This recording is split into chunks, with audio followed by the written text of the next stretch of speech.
Oh, wow, that just jumped right on. Hello, everyone, and welcome to Monday night.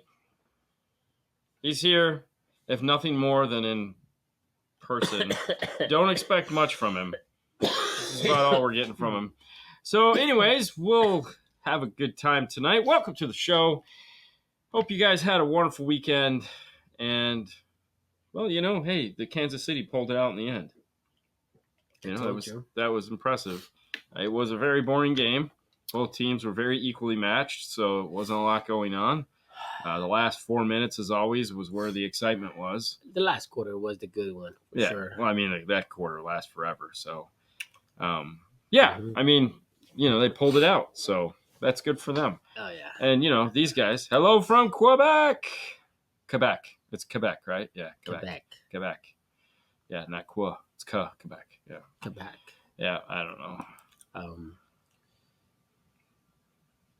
What's up? What up, man? Thank you. Right. Thank you, Kargef. I can't get there fast enough. No? Feeling better, Fernando? No. Oh. No, I mean, I guess. I don't know, man. I mean, you're better than you were. Oh, yeah. So. Yeah, for sure. But anyways, if you got questions, get them queued up. Fernando can do that, so he will be scouring to get your questions answered. I have no nails left. No? Yeah, because of that game. It was tough. Sue was going for 49ers. Haley was going for the Chiefs. A lot of yelling going on. At your house? Oh, yeah. I went to sit down. Sue was sitting in the corner behind me. I came to sit down, and she's like, sit down! I'm like, dude, relax. They're going to replay it. And sure enough, what happened? They replayed it. Hello from Ohio. What's up, Gary V? Pizza Dave. Halftime show was more entertaining than most of the game. What do you think about the halftime show? I thought it was kind of lame. I never thought it took off. I thought it was very narrow. It wasn't a wide show. I just feel like, and then when you look at it on the field, it was really tiny. Yeah. I feel like most people take advantage of the field. Oh, yes. They didn't, so it was just shot like Nelly. It was shot like a music video.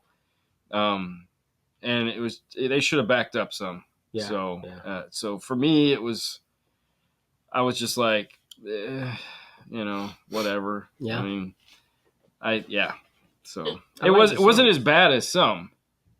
Like, some are really bad, but that one to me I felt like they didn't take advantage of it. Usher killed it. I don't know what killed it is, because I don't think he killed it. I think he had a solid performance, but I think it was a music video as opposed to. I mean, think about what Dre did. He had a whole train inside of there. And last year, when the pregnant chick was up there, she was flying through the air and all this stuff. And he literally just stood on a stage and sweat everywhere. Right. So, I don't know how that's good. Lil Wayne was on there, which I like Lil Wayne. So that was cool. But I think it was mediocre at best. Was there. I think it was mediocre at best. Yeah, it just was. Mr. Norton, what's up, what's up, man? How's it going? Love the Dunkin' commercial. I have to say the Dunkin' commercial was really good. Yeah? Yeah.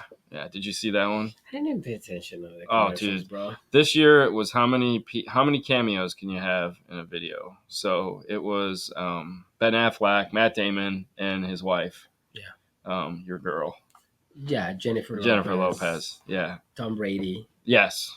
Yeah, and I like that at the end. Dude, calm down. They name a drink after us. Yeah. So that's pretty solid. Yeah, okay. So apparently now roller skates are back in again. So I mean, he definitely can roller skate, that's for sure. Yeah, I mean, hey, the 80s all over again. Yeah. You had the guy with the coin purse in his socks. I mean, it was, Thank you, Joseph. I'm not trying to, but... Yes, last year was much more spectacular. And that's all I was hoping for. Last year? Yeah, I mean... Rihanna was good. Dude, think about it when The Weeknd. Dude, The Weeknd went crazy on that shit. He was up in... Yeah, that was on Sunday. No, what I'm saying... Oh, yeah, shush. God, you're pitiful. I don't know. I just thought it was kind of silly. All right. I got some questions queued up. I'm going to go back and start doing that. Can you pull the first one up? Can you switch over to queued up and then give me the first one? Question: do automakers use CCA wire in their audio systems? Yes. Toyota is the first, and it is denoted by the wire is typically a pinkish purple, and it is thicker than the rest of the wire. So they have compensated for the fact that they are using aluminum by going with a thicker gauge wire, and it is very rigid and hard to work with. But yes, they're using that, and it's funny because it's typically in their dash speakers or up into the kick panel, and then it goes from the kick panel copper into the car. It's bizarre. They're trying to use it in areas that won't get wet, but yeah, Toyota is using it, and luckily it's always the same color as of right now. But yes, you'll know it. You can't hide it. Next, let's see. Will magnet induction, like wireless charging, ever be used for speakers? Man, that is a great question. I got to be honest with you. I don't understand magnetic induction for wireless charging. I get the concept. Okay, like I get it, but will it ever be used for speakers? I don't know. I mean, it could, right? I just don't think it's a very efficient way to do it. Plus, the amount of power that we're handling or trying to handle, that would have to be some really heavy duty stuff. Because I mean, charging a toothbrush or a phone is very low amperage, very low output. So to move a speaker, I think at 90 watts, 100 watts, 1,000, 5,000, you're like, ooh, Jesus, that would be like Back to the Future, where he flies. That could be dangerous. Next, but it's something to think about. I mean, mag rails and all. So I stumbled across a fail-safe way to wire up 4 DVC subs, wired parallel, then series, then parallel. That way, the failure of any driver can't present a short or open circuit to the amp. Okay. I mean, yeah, I suppose. You'd have to draw it out for me so I could see what you're talking about. All right, so before we go... Yes. Hold on. Let me hide this comment. Yeah. I was about to cough. And then I'm like... All right, before we go any further, I'm going to pull this up. There we go. Thank you, Fernando. Hey, guys, we do this little thing called the 12-Volt Clean Wire Club. Some of you may have heard of it. Some of you might be members. Every week, Fernando scours the page, even though he was in his bed, unable to use his phone to call me and tell me he wasn't going to be here. Dude, I swear. So this is what happened. I know. Thursday, that was Thursday or Wednesday? I don't remember what day. You weren't here Friday morning. Correct. So you say, hey, man, go home. That was Friday. Oh, no, that was Wednesday. Wednesday, I sent you home. I went home. Yeah. I dropped everything. Yeah. I just left everything. Yeah, took a shower. Leave the things in the bathroom. Yeah. Went in the bed until the next day at the 3 or 4 in the afternoon. Yeah, when Paul called you. Yes. Yeah. I was like, dude. Anyways, who do we have here, Fernando? We have Matt. Matt did this beautiful job, right? Yeah, it's a beautiful job. 2 Memphis amplifiers. Yeah, I really like the way it looks. I think you did a really nice job. Yeah, it's very sexy. Don't forget, this one is sponsored by the fine folks of T-Specs.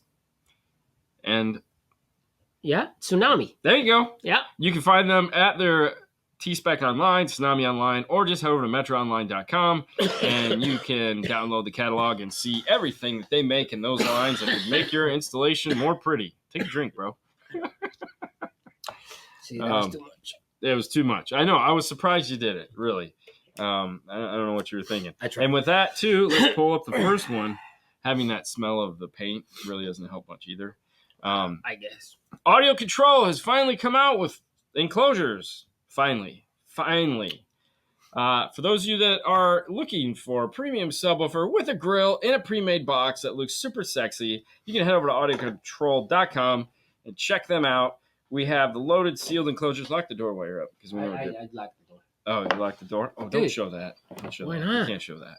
Yeah, we can. These people are like, what the heck? We have Spike Series loaded vented enclosures. We have Space Series short truck-style boxes.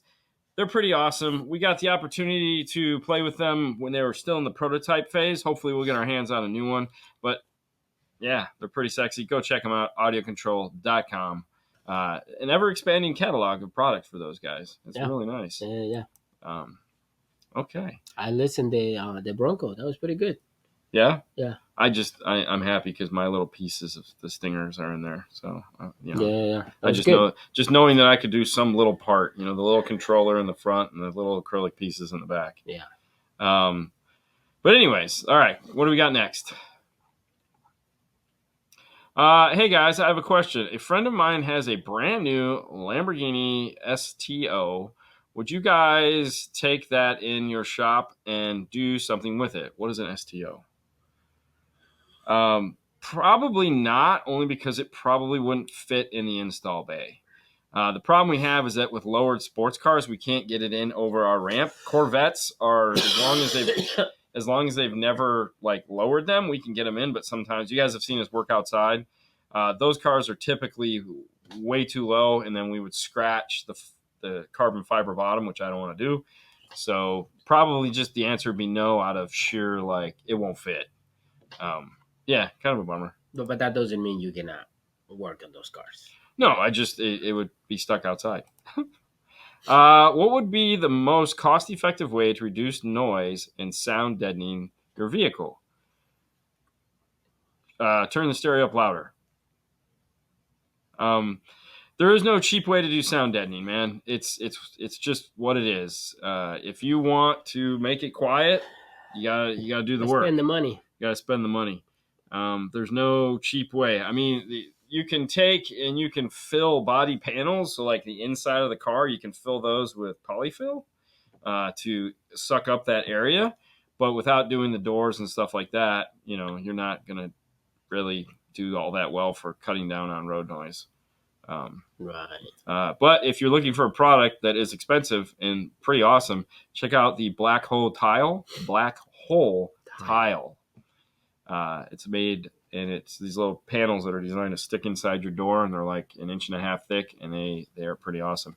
You need about 20 of them to do a door, though, so keep that in mind. Oh, and if you're gonna do it, you're gonna have to heat it up. No, you don't have to heat those up. The tile? Yeah, you don't have to heat them up. They just peel and stick. No, but it actually. No, they talked about it at the training. Really? Yeah, they just peel and stick. The last time Junior was doing it, just yeah, we're hot enough here. We don't have to do that. He should be hot enough there too, but maybe he just got a lot of air conditioning in his building. I don't know.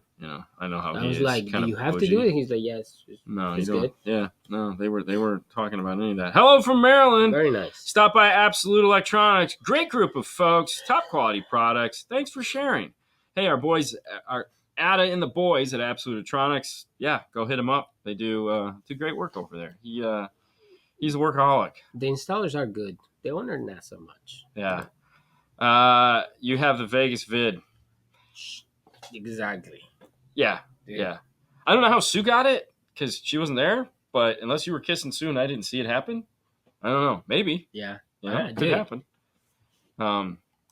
Radio harnesses in the radio or red from harness in the car. I'm guessing it feels like there needs to be another part for that. The red in the car is accessory. Most modern cars do not have a red wire anymore or an accessory wire behind the radio. That's a key, the wire that turns on and off with ignition. Most cars don't have that anymore. All they have is a power ground and 2 data wires and some speaker wires. That's it.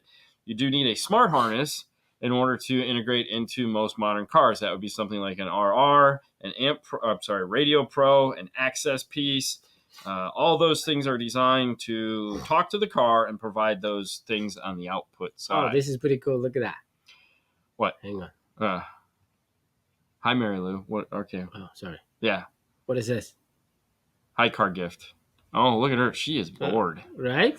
She is so bored. Did I tag any more? Yes, I got it. Hang on. Well, I'm going to tag that one. Hi, guys. I got a Mazda 3 2021 non-Bose. Any recommendations for my sound upgrade? Couldn't find any T-harnesses for my car for easy install. Do you think I need an LOC to feed the amp? Thank you. All right, so this is one of those questions where there probably is a harness for your car. it just might not be verified yet. So that's one of those things where you can take the radio out and kind of check and see what it looks like, and then head over to pack-audio.com or metraonline.com, type in Mazda harness on Metra, or just type in, just go to your car and pack. But as far as whether you need an LOC or not, it's going to depend on what type of amplifiers you go with. Those are the most important things. So some amplifiers, a lot of amplifiers nowadays, have pretty good LOCs built into them. Most built-in LOCs will take up to 10 volts, which is more voltage than your factory radio is going to put out. So depending on what amp you go with, you might be good there. So there's really no reason to buy one if you don't need it. However, there is one in particular that's really good, depending on what you're trying to do. So if you're not going to DSP it or anything like that, you're just going to do straight power, just buy good amplifiers that have high level to low level. Like Audio Control makes all the LC amplifiers, or ACLC or ALC. Anyways, all those amplifiers have the corresponding high level to low levels. So like an LC7i is built into a LC4.800. An LC8i is built into an LC6.1200. And then you have the ACM series amplifiers, which is a 4x300, a 2x300, and a 1x300. And those all have LC1i's built into them.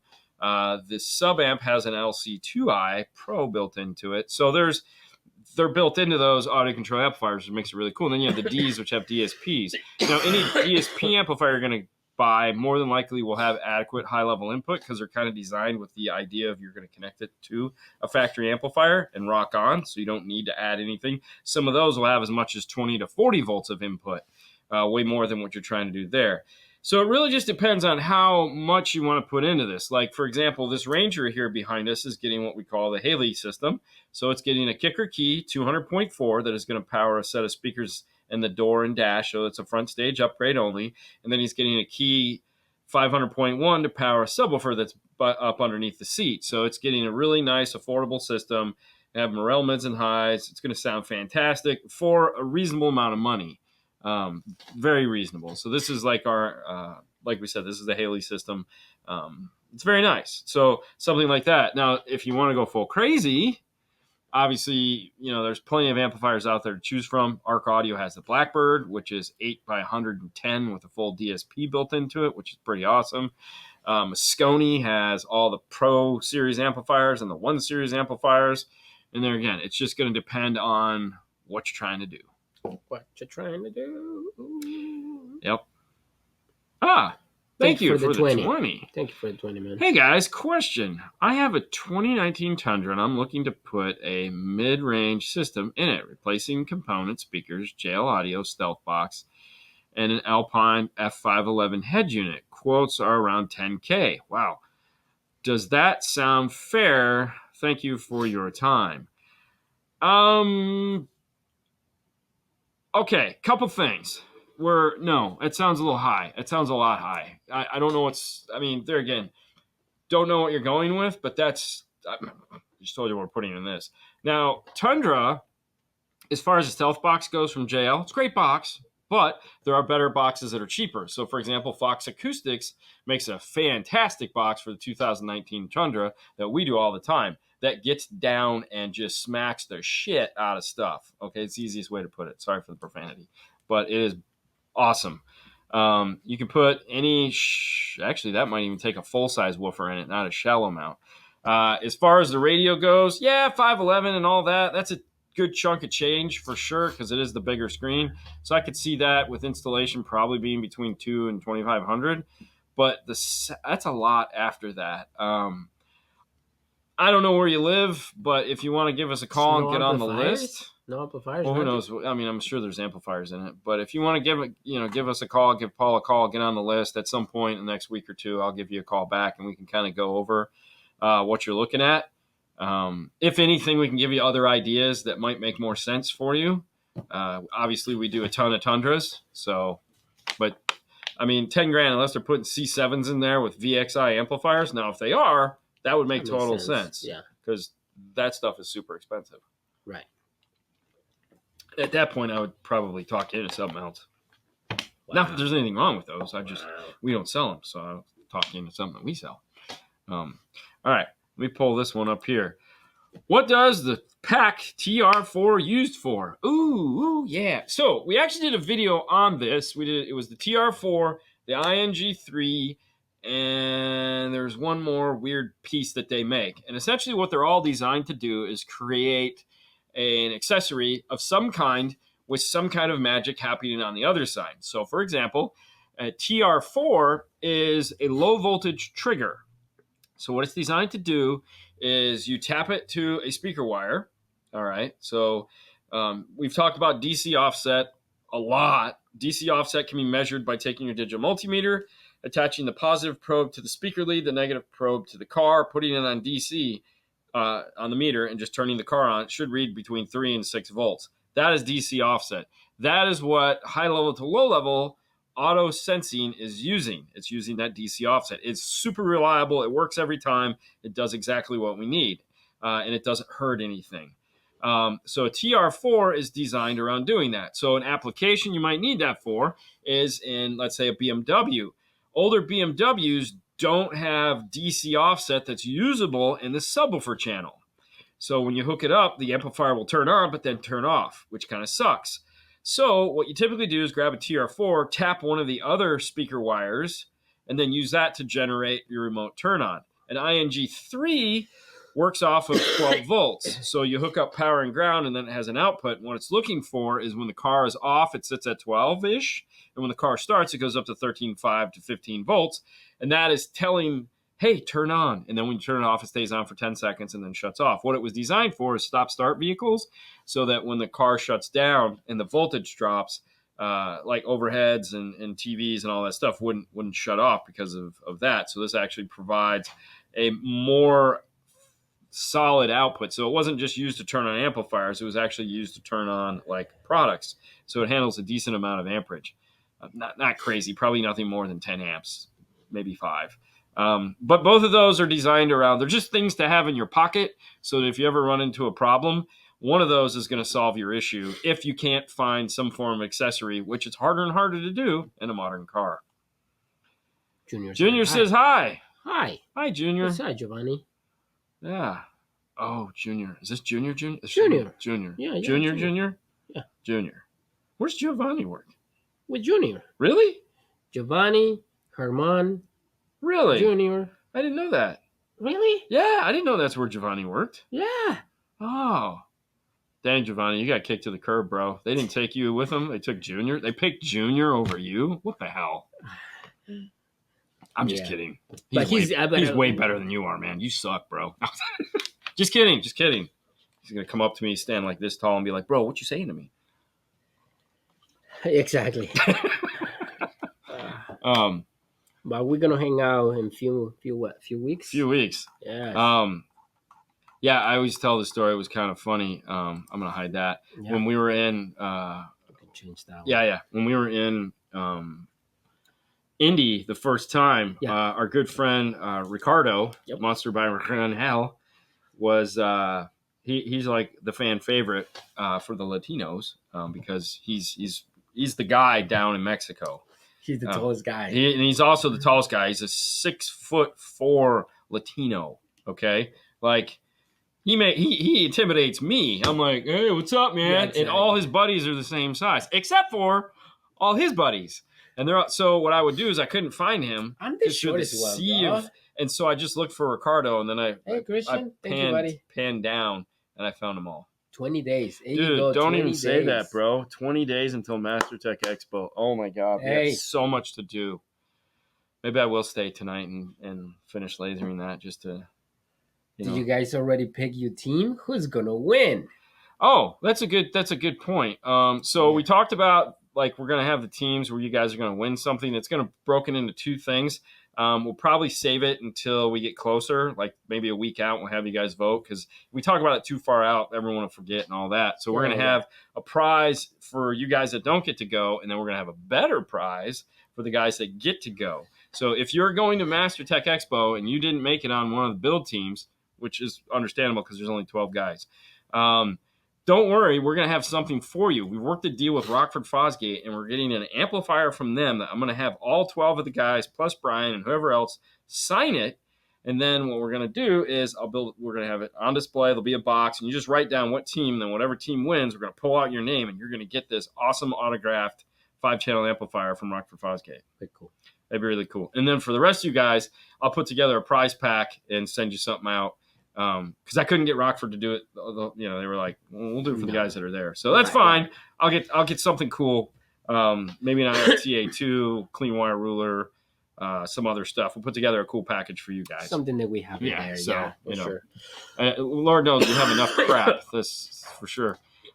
Did you run into Sound Digital at Knowledge Fest? Of course, yes. Always. I mean, they're my buddies. I had to go say hi to all of them. Doug, I spent time with them. Yeah. I ate their candy because they always have candy. Yep. So I love their candy, and I like to make fun of them because they're easy to make fun of. But no, and they're a big sponsor of the Clean Wire Challenge at MasterTech Expo. So we have 4 sponsors for that, and they are one of them. I spent some time talking to Diogo. I spent some time talking with German Peter. German Peter's Diogo, like, you need to come back out. You need to come back out. Are you coming this year? Anyways, as I was saying, yeah, it happened. These batteries suck. It's a long story. We'll get it squared away hopefully this week. It's funny because, yeah. Anyways, so yes, we did talk to the Sound Digital guys who are also the Ground Zero guys, same guys, HKI. They won an award. Sound Digital actually won an award for motorcycle audio. So, yeah. German Peter. Yep. So you got German Peter, Swedish Peter, British Peter. You have and that's not PS Sounds. It's a different. And then we have British a Mexican Peter. We do have a Mexican Peter? Yeah, Pedro. He doesn't count. He's Pedro. We'll just call him Pedro. Let's keep it simple. But anyways, yeah, it was easier just to call them by their, name and country of origin than figuring it all out because their last names I typically cannot. For sure. Could you find the question for the RR2? I know it was up towards the top. The RR2? There's a question on an RR2. I think it says Gary V. I think it was at the top. I saw it kind of go by, but I didn't. All right, so let me put this one. Yeah, battery. What is input sensitivity on amp that says 0.2 volts to 5 volts? That is low level. So that is RCA. So that is strictly RCA input. That is not high level. High level will say something like 5 to 10 volts. Some will say, like 0.0 whatever to 10 volts, but that is strictly RCA input. That is not a... So, yeah, that answers that question. If you have that amplifier, so some amplifiers do it a couple different ways, all right? For example, like a Rockford Power Series amplifier, the mini T's as we call them, little tiny cute ones. High level, low level is over the same RCA input. It just says it'll take whatever voltage you're going to give it. So if you put 5 volts into it, it works. If you put 10 volts into it, it works. It's just all one input. And a lot of amplifiers work that way. Then if you look at the R2 series amplifiers from Rockford Fosgate, they have a plug. And that plug is your high level input. Now, a lot of manufacturers do that. So they separate out the section. So you have your RCAs, which are low level, and then you have your high level, which is typically a plug. I'm sure there's some reason for doing it that way, cost, design, whatever. But yeah. So. Now find an RR. Brian Mitchell, we will sponsor a Moto 720 to give away for people not able to make it to the show. Well, there we go. So if you get picked when we get back, we will give away an Arc Audio Moto 720. So great. Thank you, Brian, for stepping up as always. Look at that. See? Arc Audio right there. Oh, yeah. Good call. Speaking of Arc Audio, let's talk about Moscone-America and the Pro 830 that has been sitting up here and is on the wall right there. That one. For a minute now. And I had a page that I wanted to go over and talk about. Brian's going, what the hell, man? Exactly. I take it back. Never mind. We're not sponsored. No. Yeah, screw you guys. I'm going home. I'm taking my amp and going home. The Pro 830, we talk about it all the time. It's a high-class AB series amplifier with 90 watts by 4 and 170 by 4. So it is that staggered power that we often talk about that we love so much. And it's big. It's really big as opposed to other amplifiers which are small. But this is a full AB class amplifier. And hey, if you're interested in the Pro line, they have several options to choose from. Fernando right now is running the Pro 430, which is A and AB. Ooh. Also staggered power, which we reviewed. You can find the video in the playlist. As well as there's a 530, a 210, a 110, and there's new ones coming that we got to see. You didn't get to see because you were actually doing something useful, but we have a new amplifier coming out. It's going to be big. Same size? This size, but 2-channel. Yes, I saw it. Yeah. Well, I mean, yes. Yeah, I it's saw going to that. be pretty Yes. awesome. So, here it is. It was, can you program the Maestro R2 to older vehicles and run your own source sensor to it? I was going to modify one to my needs in a 99 Miata. So I'm going to go with no on that, or you could probably call. The reason why is because they have to have the CAN bus data accessible, and then they have to write the code in order for the RR to read it. So that, because anytime you go to put one in, it has to flash through their updater. So if the car isn't listed, the box doesn't know what to look for. So if there isn't a 99 Miata listed on there, then it's not going to do anything for you. But I mean, you can call them and ask if they might be able to write you some special code. They've been known to do crazy stuff like that. Wouldn't hurt, right? But no, other than that, if it's not listed, it won't work. Oh, sorry. Go ahead. Press yours again. I clicked it at the same time.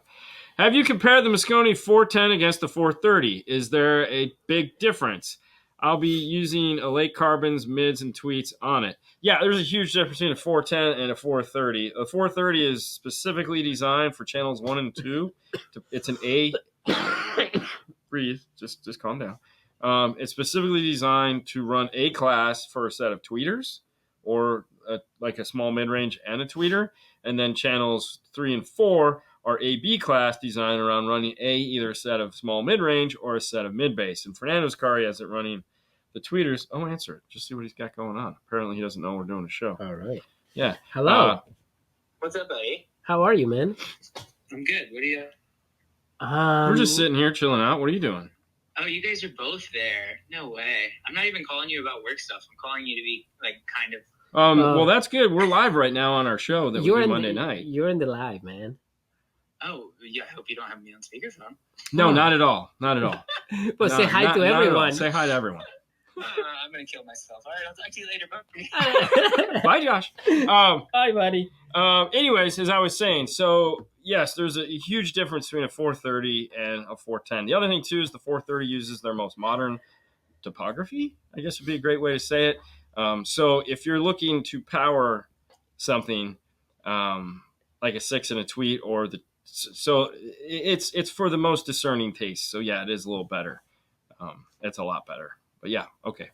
Moving on. All right. Hang on, let me go back to this one. Who owns Polk Audio? It used to be owned. So Polk Audio was owned by DEI. So if I'm to guess, DEI got bought by Vox.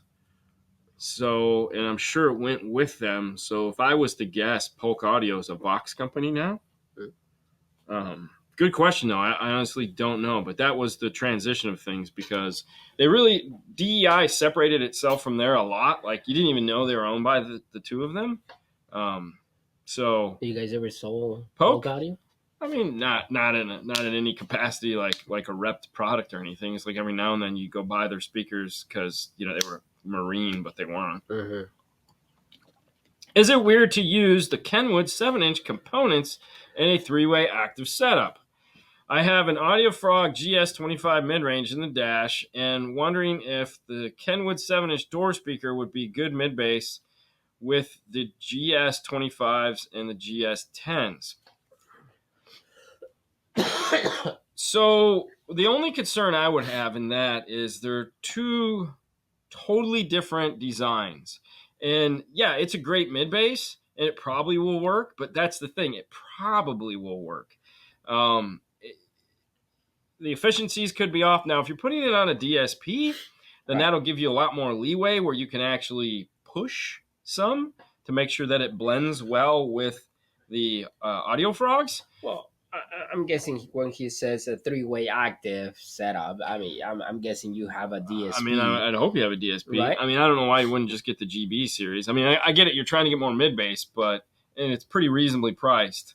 Yeah. But I don't know if that GB25 will play down low enough, because the thing with like it probably will, because the Kenwood tweeters would play really low. They slid them down, so they played a lot more. GB25 is good. Well, no, it is, but yeah. Different character. I mean, I would just get GB60s.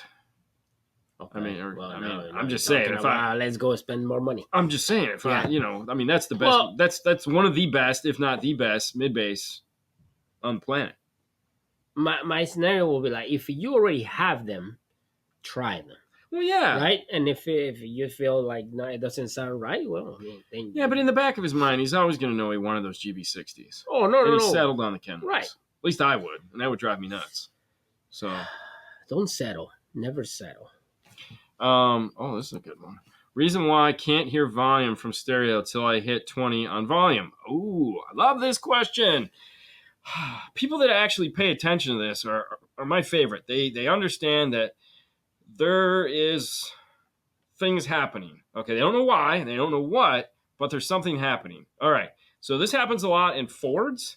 For example, in the aftermarket, Kenwood will allow you to go, like if you hold the button, it'll go 0 to 15 like that fast. And then after 15, you got to go 1, which is stupid. However, what you look at is there's a power band. So instead of, most of us think it's linear, right? So here's 0.1, here's all the way up, and it's a straight line from here to here. We don't do that. It's a big loop that goes like this. And a lot of the energy is saved for the very last part.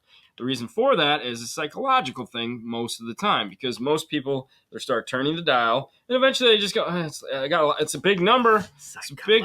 Well, it is, because it's a big number, so I don't want to turn it up too high, so then I'll stop, right?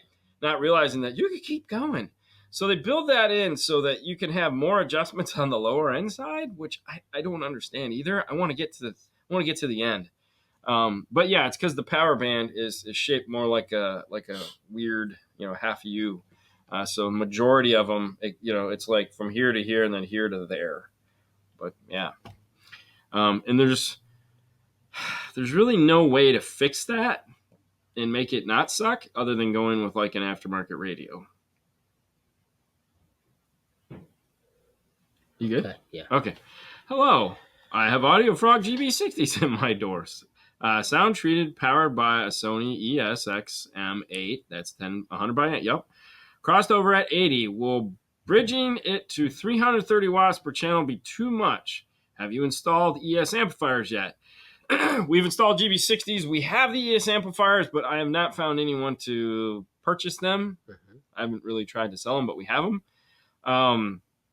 That would probably be a lot of power. That's not to say I wouldn't do it. I would totally do it. I would totally do it because I like a lot of power.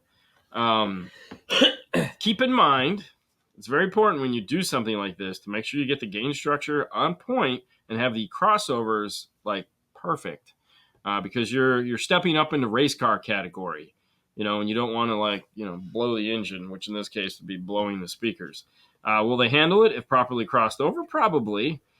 There again, as I've said a million times, if you have a crazy question about Audio Frog and you'd like to find out if what you're thinking of doing is the best move, there's a 1-800 number you can call on Audio Frog, and that'll take you right to the man himself, Andy Waymeyer, who was on the show sitting right here answering some of your hard questions. Actually answered 2 questions because they were big questions. Yeah. And he will tell you if it's a stupid idea or not, and he will probably say it like that. So, yeah, by all means, give him a call. He is more than happy to answer questions about his product. He doesn't want you to blow up his speakers because they're your speakers and he doesn't want them back. And don't argue with him. Don't argue with him. If he says something, it's his. He designed it. So you're actually physically talking to the guy that designed the speaker. Yeah. When does that happen? Never. Okay, next. What is behind you? This is a Ford Ranger. Weird car for sure. This is probably the third Ford Ranger we've had. We're filming it. That's why we didn't go on today and talk about it much. So yeah, it's basically an Australian truck. We had to get the subwoofer enclosure from Australia, which is, they did a really nice job on it, which you'll see in the video. But yeah, Ford Ranger. So for all you guys that have one, you're going to get excited because we're putting a stereo in it. And don't buy one. Buy a Toyota. For the love of God, buy a Toyota. Don't buy this thing. No offense. It's just, man, Ford made this thing very hard to work on. I mean, totally. Would you agree? Yeah. I mean, the door panels come off real easy, but trying to get to that tuner in the dash? Yeah. Oh, it's my God. From Romania. Romania in the house. What is up? Is that Josh? That was Josh. Yes, Josh from Kenwood. Winner of the Tech Support of the Year award. Nope, definitely not Josh. Very true. It was not Josh. That was not Josh. It was not the winner of the Tech Support. Dude, he had the best. I loved what he said. Yeah. Yes. Yeah, I've never heard of it before. Never heard of that problem before. So we're excited for Josh. He's getting ready to do some, the next part of his career is getting ready to happen here soon. So we're so stoked for him. But for anyone that is going to MasterTech, he will be there. And you get to say, pat him on the back, tell me you're doing great today. He did great. He did great for sure. Sent him his amp rack today. So it should feel special because I don't send amp racks to anybody. I'm at my kid's baseball game, so I can't listen live. But hi, guys. What's up, Mike? You can't even hear us, so we can talk about Mike right now. One of these days, we'll tell you the story and why we always say turkey sandwich with a Diet Coke. Yeah. Probably not on this show. No. He's over there going, what? What? Oh, hold on. I'm going to grab the follow-up question. Follow-up question is just wanted to replace my speakers and add one sub. Just a simple upgrade. Sorry for too many questions. This will be my first DIY upgrade. Thank you for answering my questions. No, simple enough. There again, this is an easy thing to do. So stuff like this, we sell a lot of Kenwood. Kenwood is our go-to, like 5-channel amplifier. They have high-level input. They have a lot of power. You have the 802.5. You have the 901.5. Great little amplifiers for like my first stereo, so to speak.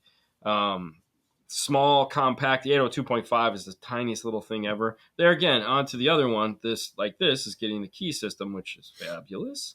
But yeah, and there again, Kenwood has plenty of stuff to go in there if you're interested in that. Another one you could take a look at is Focal. Focal has the auditor line, which is really nice. If you like Focal, if you've never had Focal, but you'd like to have Focal sound at a budgeted price, Auditor is your guy. You get the Focal sound. Yeah, you get the Focal sound, but not the Focal price. Not the price of these, which are the new ES165KX3 using the new frac tweeter. Oh my gosh, it is amazing. Could you remove that comment for me? Yes, I want to go over here and show something. For those of you guys that don't do it, everyone is on Instagram. We know that. But if you head over to Instagram, make sure you give it a follow. Focal America, let me pull this down. Focal America is the place to go. If you'd like to keep track of everything that is happening in the world of Focal, that is the place to do it. Yeah. So make sure to head over there and give it a liking. Give it a follow, I should say. It's Instagram, so you follow. Follow and then like all the pictures. So, yeah. Brian. Massimo always who just won the Apple Watch owns DEI Holdings. Oh, really? See, this is what I was talking about. Oh, like that's Massimo. Oh, there you go. Hey, exactly. Different Massimo, I'm sure. But hi, guys, greeting from Italy. What's up? How you doing? So Brian is my news guy. He's my entertainment as well as my news guy. He knows he keeps me apprised of everything I just don't have time to do because it concerns him. So, he wants to make sure that if the aliens are coming, we're all protected. I still think the aliens are coming and we're screwed, but whatever. Thanks for the $10. Thank you for the box suggestions on the Tundra. What would you recommend for 10s that slap in that box? It's into a lot of hip hop. If it'll fit a normal size woofer, typically we either go R, Alpine R's, which I think that one is a shallow woofer. So it makes a lot of boxes. So if it's the new one, which I think it is, you can actually do L7Ts. So all of his boxes, Fox Acoustics boxes, if you look at them, they have a round hole. But if you look closely, you'll see these marks. And those marks are so that you can trace and cut out for a square woofer. So you can put L7s in those woofers. So if you're looking to slap hard, as it were, I would check out the Kicker L7Ts because those should go in there no problem. And just be like, yeah. Arc Audio AC10. Yeah, or A10s. You can do that. Dean and Brian get his surprise yet? Yes, Mary Lou. I gave him to him. He almost cried. So thank you for helping me with that. Yeah? Oh, yeah, dude. He was like, yeah, it was fantastic. I loved every minute of it. Sure. Yeah, it was. So Mary Lou helped us get some magazines printed. She helped me get my magazine printed for Trusted Tech. And I was like, hey, I need Brian's printed also. So I had her, she hooked me up with Brian's, and then we gave them to him at Knowledge Fest. And I fooled him. I put mine on top and put his on the bottom. Yeah. And I gave it to him, and he's like, oh, cool. And then I was like, dude, keep going. Turn through the magazine. And then it kind of slipped in his hand because he's always holding on to his dogs. And so, there he is. Look at that. Look at that exciting guy. Look at him. Yeah, look at that. He's so happy. He's so happy. Oh, it's fantastic. Kisses. Yeah. Oh, yeah. That was fantastic. Oh, that's just a stool. But yeah, he just was like overjoyed. So that was wonderful. That was awesome. Yeah, I'm glad. Thank you, Mary Lou, for helping me make that happen. Yes. For Brian, I mean, you can't pay for that kind of. Well, you can pay for that kind of happiness, but I mean, it was good. It was good, and you're more than welcome, my friend. And I captured the happiness. So there you go. Yeah, you're more than welcome. Always a pleasure. Anytime I can help. So it was cool. Yeah, very cool. Very cool. All right, Christian. Who was the other box maker you used to wear a T-shirt out of biz now? That was also Frostbite boxes. That's right. Yes, Frostbite boxes. When COVID came, it was it. He had great boxes. Great guy. It was a lot of fun, but he couldn't pay. It just hit him way too hard. Too much. So yeah, it kind of sucked. Oh, man. 3-inch plays a little bit lower. Want 3 across dash for 2C tune. Yeah. So a 3-inch plays a little bit lower. Do you want a 3-inch to play a little bit? I mean, there's plenty of them out there. But keep in mind, you're going to need some form of DSP that can do some upmixing. So for the 2-seat tune, as you're referring to, the other thing is that if you're trying to do a 2-seat tune, you can't use delay, okay, because it doesn't work. So that's what the upmixer does for you. If you'd like to know more about upmixing and that type of thing, 2-seat tune and all that, make sure to go back and watch the special episode we did with Andy Waymeyer, because that's what he talks about. We asked him 2 questions, talked to us about all-pass filter, and talk to us about upmixing. So we covered those things in that day. So that'll help you understand what you'll need to do in order to make that work, because it's not as easy as just putting 3 speakers in the dash and expecting it to be a 2C tune. It's just sound coming out in front of 2 people. So, no, he's a different guy. Yeah, different guy. All right. Okay, chat. Lots of heavy hitters here that can answer for DNF. I want to do a Blam signature 3-way dash corners fit Blam signature 2, but can squeeze a Blam signature 3 in. Do I squeeze the 3? Okay. All right. So here's my thought on this. Sometimes the work that you have to do to get the speaker in actually isn't beneficial, meaning it's too tight. You're going to restrict the movement. it just doesn't go in the way you would hope. Like it's not enough. Like you don't get to build a nice solid bracket for it. Okay. So you end up with something cobbled together and just kind of jammed into the corner. If you can make an adequate mount for it, then yes. If you can't, stick with the 2 because you'll be able to make a better mount. The speaker will be more rigid and you'll have a better chance of getting the optimum performance out of that speaker. Every now and then we'll get into a car and we'll be like, oh, we can fit a 3. And then I'll go down that road and I'll be like, yeah, this was stupid. Let's just go back to the 2. It'll fit better. If I'm having to do a bunch of cutting and a bunch of modification and like the speaker's going to sit up too high, so they're going to mount it down low. And just, it's like, the juice isn't worth the squeeze, so to speak. And you end up with an okay sounding 3-inch instead of an amazing sounding 2-inch. So that's my answer for that. Is the DSR1 still a good DSP or should I look for something else? Mine just died. Okay, that is a great question. And I like that. And let me bring these guys back up here because I don't want to do that. Hang on. Let me grab something real quick.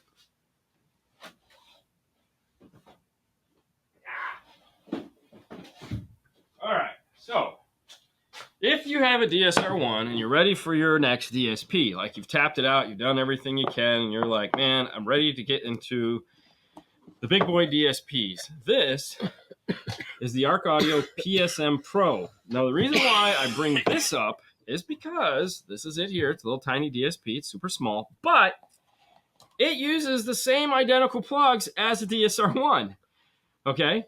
So you don't have to do anything. Now, if you're using it as a AR, you will need to pick up an AR because the DSR1 has AR built into it. But if you're using it as just a standalone DSP, like a DSR1 standalone, it's got the same RCAs. It's got the same outputs. It actually has 3 inputs instead of 2 inputs. So if you aren't using, like if you wanted to do more things, you can. But it has the same 8 outputs. But it comes with like super, like we just had Brian Mitchell on the show like 2 weeks ago where he went over, we had Mary Lou on and he went over the whole Arc Audio software. So if you'd like to see like how this works, go back like 2 weeks and you can see that feed. We had him on a Saturday night. This is not your first DSP. This is like pro level DSP, but the nice thing is it'll plug right in. So you can go up to a badass DSP and not have to rewire anything, right? How cool is that? Spectacular. Or just get another DSR1 and, reflash it to your old tune. I mean, there's nothing wrong with doing that, but, I would go for that. That's way cooler. Yeah. What's up, Dean and Fernando? What up? What up? I'm going to hit El Fuego right here. Okay. All right, I'll hit him next. Question. Can you recommend a good powered sub for a Kenwood DNX 9907 head unit going in a 2017 Chevy Traverse? All right, when it comes to amplified subwoofers, we use one, okay? And that's all we use because they work fantastic. They sound amazing, and that is the Rockford P-Series 300. They also have a P-Series 500. It comes in 2 different style 10s, 2 different style 12, 3 different style 12s, and an 8. They're fantastic. They're easy to install. They sound amazing. I almost never, I can't, for the amount of them we sold, we never get them back. Maybe 1 or 2, somebody that installed it themselves. But it's tons of bass. If you want big boy bass, check out the P500. That one's silly, but they're all silly amounts of bass. They sound fantastic. If you remember way back when, that was what we started with in Haley's car. We put one of those into hers. It was great. And since she's kind of grown up, we've moved on from there. But yeah. Can I fit the audio control 2.5 in the dash 2021 4Runner? Yeah. Yeah.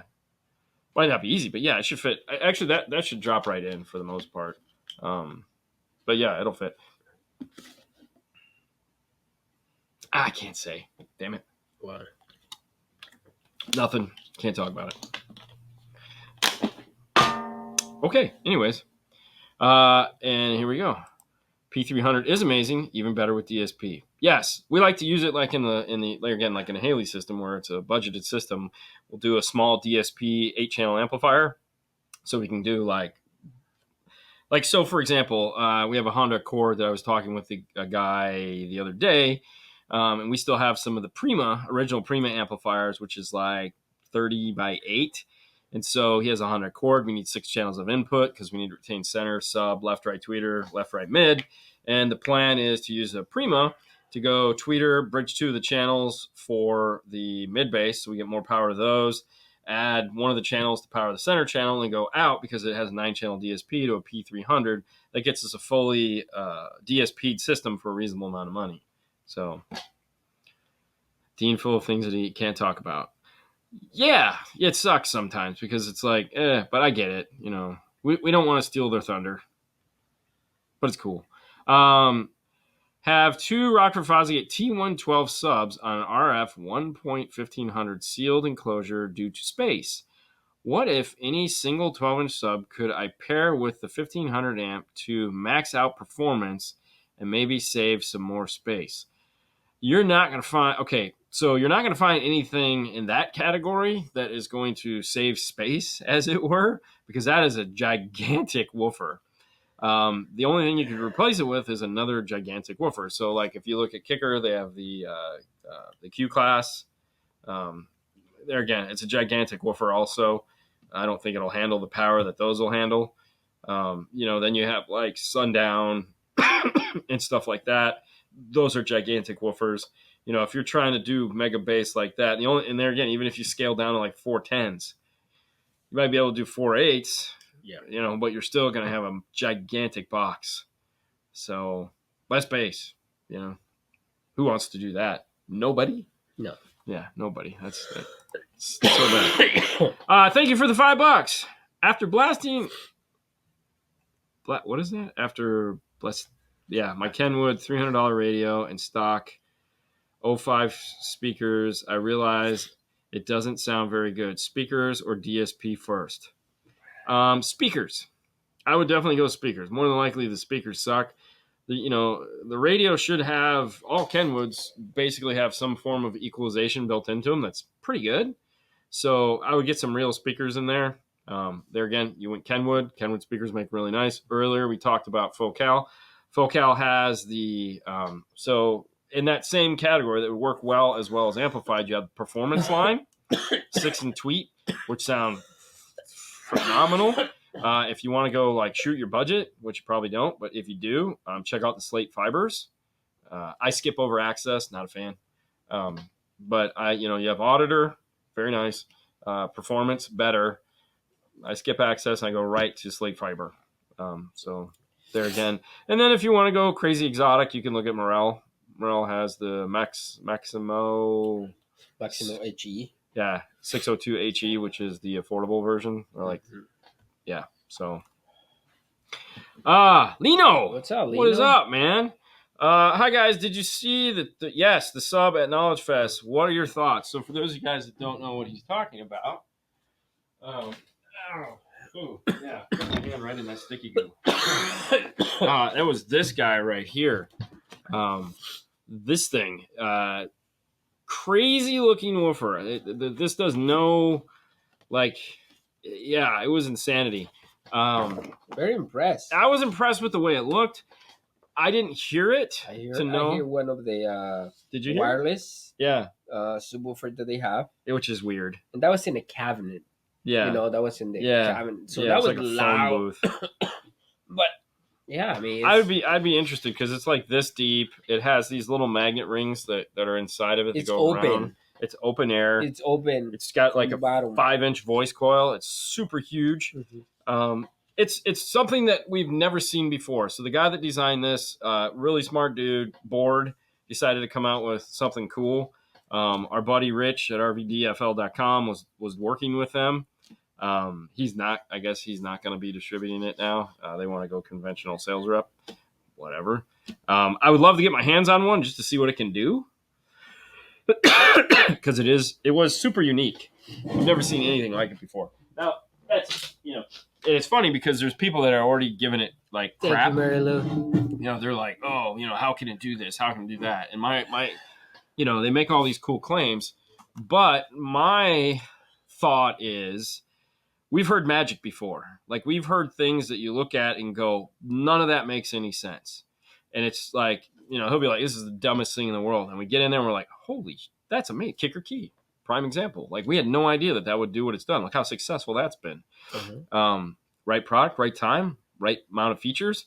So The right people. I never rule anything out. I want to physically get hands on. I want to touch it. I want to feel it. I want to be able to put it in a car. I want to see what I can do. I'm better negative. You're better negative. Oh yeah, he's a naysayer. He'll be like, that's the stupidest thing ever. And I'll be like, bro, it's all good. Of course. All right, hold on. Why isn't that coming up? Sorry if this is an obvious question, but is it normal for the rear door speakers to not play as loud as the fronts? Yes, it is. And the reason for that is because two things. One, most people don't like rear, okay? That, and two, they're located all the way down in the bottom of the door, far away from everyone. So now in a car, it's all about listener experience, okay? Yeah. So what we want is the guys in the front of the car to hear what they want to hear, and the guys in the back of the car to hear what they want to hear. So we've transitioned these speakers down to low in the door so that the people in the back of the car are really the only people getting that environment. Older cars had speakers up in the rear deck because the idea there was it was going to fill the cabin. Like, it was going to come up over the top. But as time has moved on, we've gone for more of this surround sound feel where you spend all your money on a front stage or a sound bar, and then you have these little tiny speakers that go in the back somewhere. If you're lucky, a lot of guys just skip out on that because they don't want to run the wires and they live in apartments, so they just have this mega sound bar. So cars have followed suit. They've concentrated on the front of the car and kind of left the back of the car to like, eh. So the 50 to 60-year-old is usually less than thrilled because, you grew up in the 70s. In the 70s, you had 3.5s in the dash, 6x9s in the back, and like all the sound would come from the back of the car, and you're like, yeah, this is awesome, bro. I can't tell you how many times we'll do an older gentleman's car, and we'll be like, hey, can we get more sound out of the backs? And you're like, oh, okay, sure, yeah, why not? Yeah.